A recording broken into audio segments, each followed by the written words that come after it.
What's up, coffee campers? I'm Jason and you're watching All Terrain Coffee and Camping. And today I want to do another video for the cold camping coffee series, and I'm going to be talking about a product that's actually by the same brand as another product that I did previously in this series, and that brand is Wacaco. And this particular product is called the Pipamoka. Now, one thing about the Pipamoka, this really pulled at the side of me that loves, you know, the gadgets, the gimmicky type things. And I don't mean that in a bad way, because it's a very unique way that this thing brews coffee. So let's get into it real quick. I'm going to show you what comes with it first. So one thing about this that I really like compared to the other product, which was the Pipamoka, is this comes with a bag to keep everything in. The Pipamoka did not. Now there's also another difference here is the price. The Pipamoka runs about $35. The Pipamoka runs $50 currently. So it comes with the scoop just like the Pipamoka did. One big difference between the two, other than the fact that it actually brews very differently, is the lid option. This does not come standard with a lid that you can drink directly from. Instead, it's a cap, and the cap does not screw in, but it does stay in place very well. And it's a very insulated cap. This cap is used as part of the brewing process, but you can also use it to help keep your coffee nice and hot. Now, a cool thing about them is the same cap that you use in a Pipamoka. You can buy that separately, and that will actually fit on this device. So the cap by itself is about $10, I believe. So you can purchase that same cap, which is this right here, and it will fit on the Pipamoka. I mean, excuse me, on the Pipamoka. So it comes with this little funnel.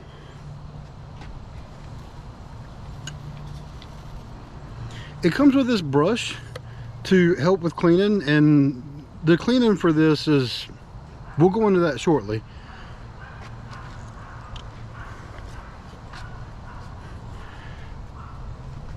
This is where you put your coffee grinds. This is where it starts getting interesting. So if we pop the top off here, you'll see there's a perforated, it's not really even mesh. This is more like a plate. Right, a little stainless plate. It's got these little holes here at the top, and inside you'll see you've got this cup, and then at the bottom this is where your actual mesh is at. So you put your grinds in here, and then you'll see there's this bridge that goes along the edge here. Right, that's where the water is actually going to come out of.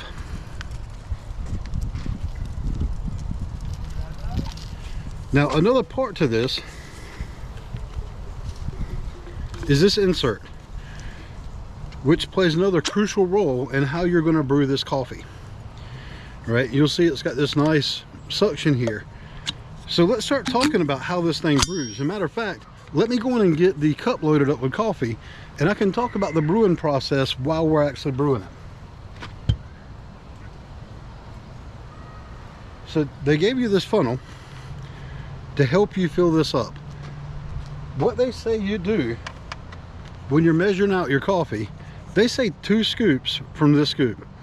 And of course I'm going to try to figure out how to use my AeroPress scoop, because that's my 1 unit of measure I like to use.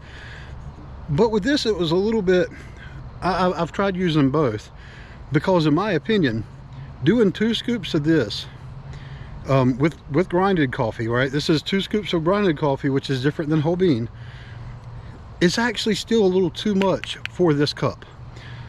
So what I've started doing is, as I'm filling it, I try to bring it just right to the top, a little under. And if you happen to get this device, you'll see what I'm talking about when you start doing it. You might be able to see there's a little color, and you might not be able to see it, but there's a little color variation where the coffee was at and where it wasn't from the rings. And once you brew a couple of times, it'll start creating that line, and that kind of gives you a little bit better of a judge of how to fill it up.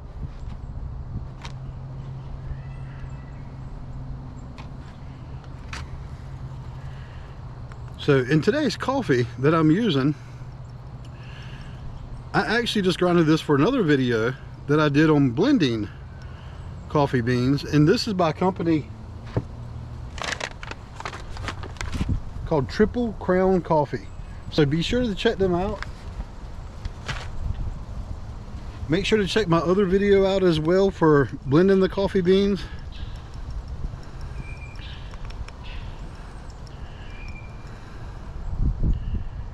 All right.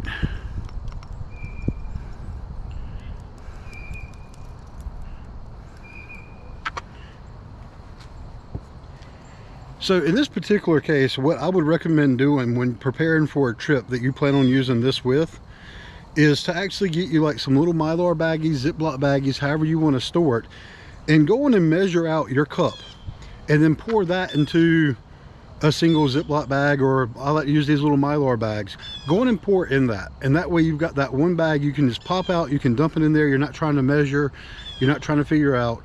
I would take the time to do that measurement ahead of time. All right, and see if you can see this.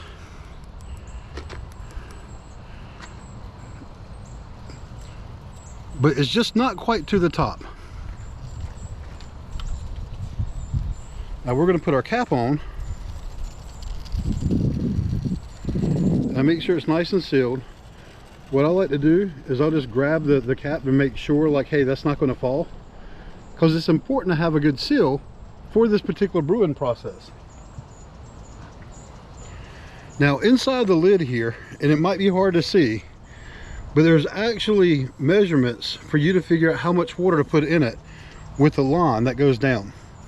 So this will brew 1 cup, 8 ounces. The capacity of the cup itself is like a 10 ounce. But for brewing purposes, because of this cup, 8's the top. And what I've started personally doing is I don't fill it quite all the way up to the 8 ounce line, just to make it a little bit easier, to give me a little extra room as I'm working with it. So I've got my hot water here. You might be able to see it's actually still steaming. And I'm just going to fill this right below that 8 ounce line.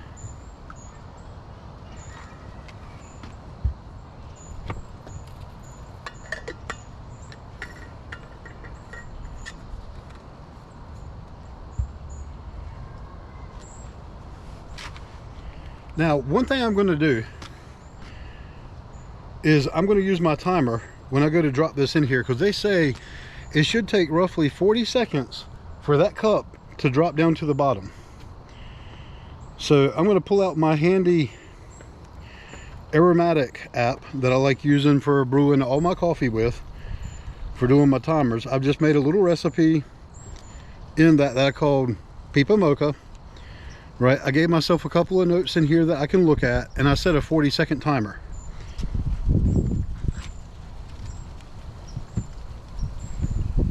Now all you do is you just drop with the arms down, you just drop that in and let it sink to the bottom.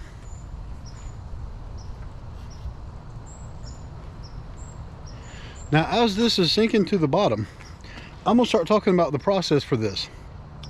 What really drew me to this particular device is how it brews the coffee. It uses a reverse vacuum method, and that vacuum pressure it creates pulls the coffee down from the top through that cup. As you're pulling that cup back out using this extraction method, and it really gives it a very espresso-like feel and flavor. You do not get the crema that you get from espresso, and officially it's not the pressure of espresso. All right, so my 40-second timer is up. And what you're not going to be able to easily see is, as this is sinking to the bottom, there's air bubbles that are coming up. And the recommendation is, once it's done, that 40 seconds is done, you just give it a couple of taps on the bottom, just to help make sure that you get as much of the air from the bottom out as possible. Now we're going to take the lid, we're going to put it on top here. It's important not to put this lid on while the cup is going down, because you got to make sure that you're not creating a vacuum and preventing the brew cup getting all the way down to the bottom. Okay, so this is all nice and secure. And now this is how you brew it, right? This orange bit, you just twist. And as you twist, you'll see that insert start rising up. We are currently brewing this cup of coffee. How cool is that? Right? This is such a cool idea. I love it when people come up with different ways to do things and really create something unique. Now, while I'm doing this, one thing I want to talk about, if you look at the orange bit you're twisting, it has teeth. This is to help you grip it. Now, for some people, if you're going to be using this several times a day, I recommend during the process, maybe switch out, use a different hand, or maybe wear gloves. Because after a while, if you do this, I noticed one day while I was testing, I did this about 3 or 4 times. And on that third time, I could start feeling it in my hands, right? And you could even kind of change up. See, I just moved I'm using my middle finger now. One thing I was concerned about this was grip strength. I don't have the best grip strength. I've got, I'm pretty sure I've got some form of arthritis or something in my hands. And I was really concerned it was going to be a problem, because when I was reading, a lot of people were complaining about, oh, it's too hard to do this. It's not coming through. It's just too hard to twist. If you have that problem, then you need to look at the grind of your coffee. They recommend using a medium grind. If it's finer than that, it's going to make it harder for the water to actually pass through that cup, right? So even though this is espresso-like, don't treat this like espresso. Don't use an espresso fine ground. Don't pack your coffee into that cup, because you're not going to allow it to come through, and it's going to be really hard to twist this. Now, when you get to the top, you know that you're done, because the whole unit will actually move instead of just twisting upwards. Now let's talk about the next thing you have to be aware of. Sometimes when I get to the top, I have noticed the water hadn't quite made it all the way down yet. I've not necessarily figured out what's causing that. It could have something to do with the grinds. There could be a couple of factors. What I recommend doing so you don't burn yourself, speaking of which, let me put this down to take the lid off so I don't burn myself. Simply take the lid off, look in the bottom, make sure you don't see any water that's still in this chamber. And right now there's no extra water in this chamber, so it worked the way it's supposed to. 95% of the time, this has worked perfect. And I'm really putting it up to the other 5% of the time is probably just my grind was off, or maybe I had a little too much coffee in it, which could be some of the problem that other people were having. Because if they've not kind of looked and said, hey, maybe there's too much coffee going in that cup, that could be creating the problem. Because like I said, that 2 scoops is a little too much coffee for that cup. All right, so whenever I take this out, I like to kind of do this just to make sure I don't have hot water I'm about to spill on my hand as I'm moving this to the side. One thing that I liked about the cup of mocha that doesn't exist with the Pipamoka, the cup of mocha comes with that little tray that you can place the pour over device on to keep it from getting dirty. The cup of mocha does not come with that. And you'll see actually right here, here's the next thing I wanted to talk about. There can still be some water that kind of gets within this chamber, or maybe beside the chamber, and this is boiling hot water. So you want to be careful after you take this out. As you tilt it, know there could be some boiling hot water that could come out of this. All right, so I'm going to take this and just set it on the ground, and we'll talk about the cleaning process shortly. And you might not be able to see it very well, but I now have it brewed right here to the top. And it smells really good.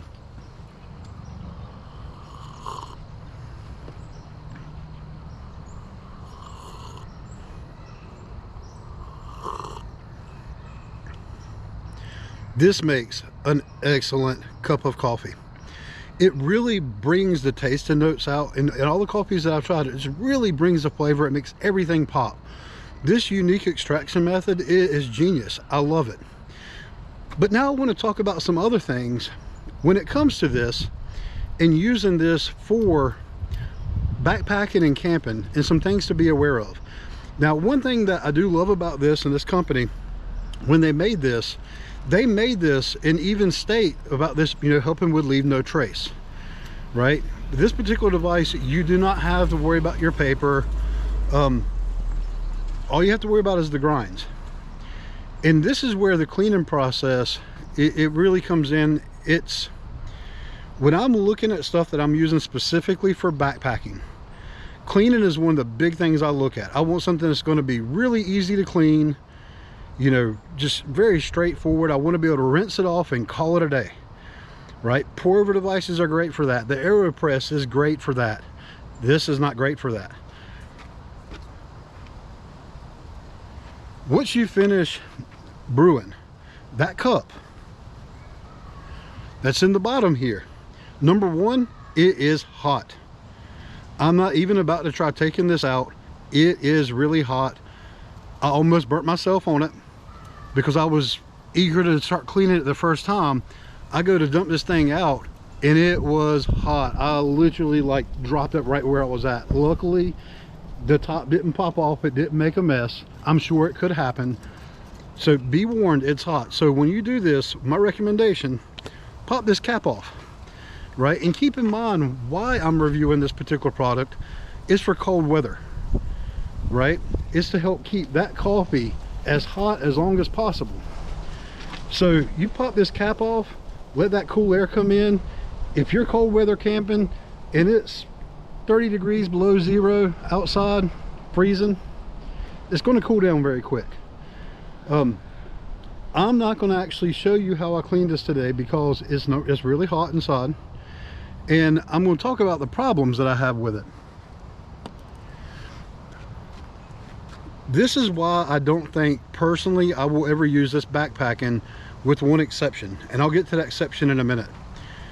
And the reason is, when you go to clean this, it is probably the most painful cleaning process I've ever gone through. Just rinsing it out does not work. That little mesh at the bottom, the grinds like to hold on to it. Yes, they gave this little brush. I'll get into that in a second. That I did not have success with that brush at all, right? Because of the way the extraction is, you can't just pour water and create a pool inside of it because it's going to drain out, right? I even tried using the portable bidet, and honestly, it still did not knock stuff off that mesh. It just did not want to come off. So what I have found to be the best way to do it is you need both your hands. You're going to hold the cup with one hand.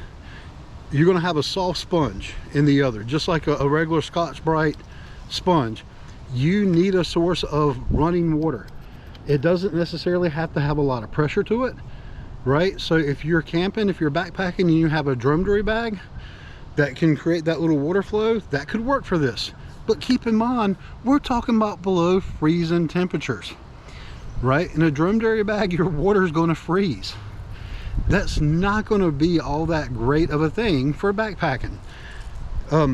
So doing this at a sink, all I do is under the sink, I take that sponge, I do one little wipe out while water's flowing in it, and it cleans right up. It cleans real easy at home, right? And also with a drum dairy bag, you can get the same effect. It might take a little bit more because the drum dairy bag is just going to be a finer stream, but it still works great. So that being said, the exception for using this while backpacking, if you're going maybe on an overnight and it's cold, so you might just want to do one overnight, right? If you're going on an overnight and you plan on brewing 1 cup of coffee and that's it, this would be great for that. It's going to keep your coffee really hot, just like the Pipamoka. I tested this thing for several days. Actually, I tested it for a good week, two weeks. And several times I just let it sit for the whole work shift. I brewed a cup of coffee, I put the lid on it. Now, one thing that's different that I had mentioned before with that cap versus the sippy lid, that cap will actually keep it hotter longer. Now, if you go by the separate sippy lid, it still keeps it hot just like in the Pipamoka, right? So you can go a long time, 8 hours plus, and still have a really hot cup of coffee. And that's the point of this particular series, is to be able to keep your coffee hotter longer when it's really cold outside. But anyway, if you're only going to brew 1 cup of coffee, you can pack that cup out. You can wash it when you get home. You just want to make sure that, like I did before, you hold it to the side, let the water drain out, maybe take like a Ziploc bag or something with that you can put it in, just to make sure that nothing leaks out, or to make sure that lid doesn't pop off and get grinds all in your bag. You can pack that out, right? That would be the ideal way to use it for backpacking. Now let's talk about using it for just camping, car camping. A lot of campsites will have like the outdoor spigots by your campsite, but keep in mind, we're talking about like below freezing temperatures. You don't want to try cleaning that over one of those things where it's running, because it's going to be ice cold. You're going to get wet. For camping, if you're going somewhere that has like a bathhouse, you've got access to a sink that you can rinse. Make sure don't dump all your coffee grinds down that sink. You still want to, you know, dump them out into the trash, right? Then you're just dealing with a few coffee grinds. Use that sink to run the water, take your sponge, be clean in no time, right? So even though I personally love this device, this is probably going to become a device I use a lot at home, because it really just brings the flavors and the taste and notes out in coffee. I love it. But if I'm comparing this to its brother, the cup of mocha, I'm going to use that cup of mocha when I'm going out backpacking. Camping, if I have a bathhouse, yeah, I might take this. It makes an awesome cup of coffee, right? But backpacking, no, I will take the cup of mocha every time. Now, one thing to also talk about is the difference in price and the difference in weight. So the cup of mocha is $35. This is $50. I might have already mentioned that. If I did, oh well, I'm not going to edit the part out. You're welcome. I said it twice. The weight. This does weigh a little bit more than a cup of mocha, right?